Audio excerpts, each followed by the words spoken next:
मुझे बिल्कुल भी अच्छा नहीं लगा फरहान। अगर तुम्हारे पापा को मेरे दोस्तों से प्रॉब्लम है तो आखिर ऐसा किस तरह चलेगा? शानी, आज़र मेरे घर यहाँ कभी नहीं आ सकता और मैं वहां नहीं जा सकती। कितनी अजीब बात है और नाकाबिले बर्दाश्त भी। ऐसी कोई बात नहीं है सना, पापा को गुस्सा अभी नहीं आने आया। और वैसे भी उन दिनों मसला काफी बड़ा हो गया था। अभी उनको कुछ दिन दो, उनका गुस्सा ऑटोमेटिकली कम हो जाएगा। आज़र और बाबा को कितनी मुश्किल उठानी पड़ी थी तुम्हारी वजह से। लॉकअप में बंद करा दिया था तुमने उसे। याद है मुझे, लेकिन मैं अकेला नहीं था इस सब में। तुम भी मेरे साथ शरीक थी, भूल गई क्या? किसी हद तक ना। और सामने तो तुम थे, तुम्हारी और आज़र की लड़ाई थी। ये बात कोई नहीं जानता कि हम दोनों एक साथ थे, या जो कुछ भी हो रहा था वो हमारी प्लानिंग के मुताबिक हो रहा था। हाँ, बज़ाहिर।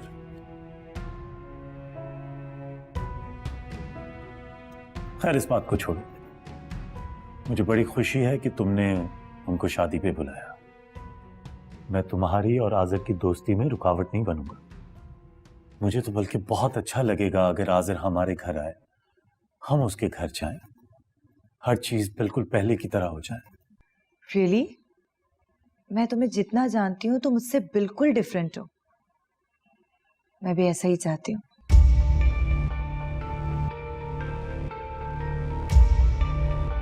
कि सब पहले जैसा हो जाए।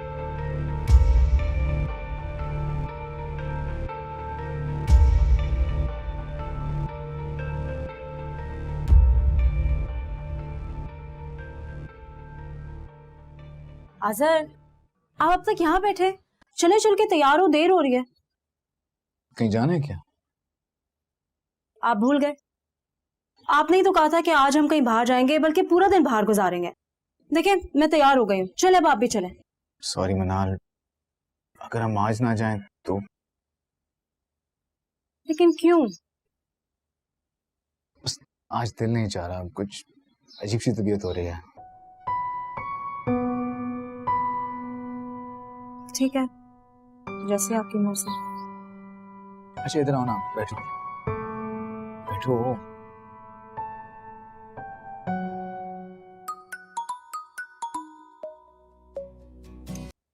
सना, कैसी हो तुम? नहीं, मैं चाहता हूं कि तुम दोनों बहुत खुश रहो। तुम डिजर्व भी करती हो ऐसा। हाँ, फरहान है लकी बहुत, क्योंकि उसे तुम जैसी बीवी जो मिली।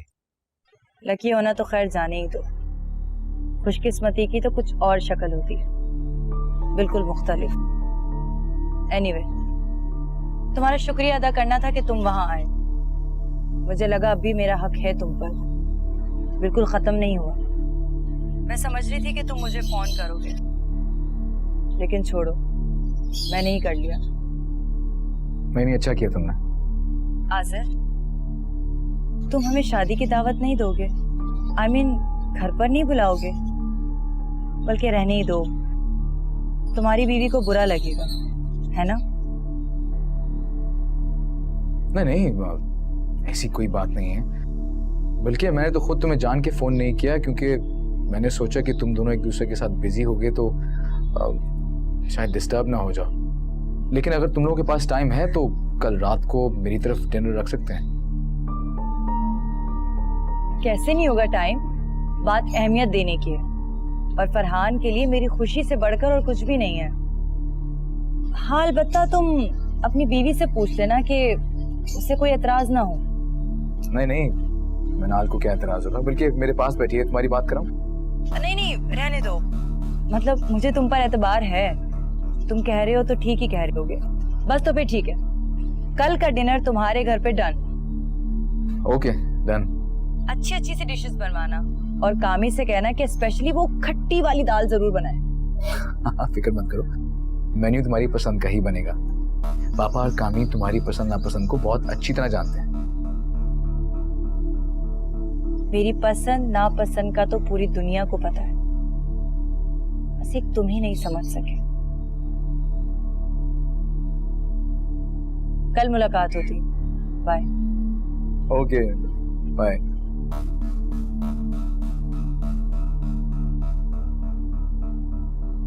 चलो चलते हैं बाहर, तुम तो वैसे भी तैयार हो, मैं बस 2 मिनट में रेडी होता हूँ। नहीं, आज हम कहीं नहीं जाएंगे।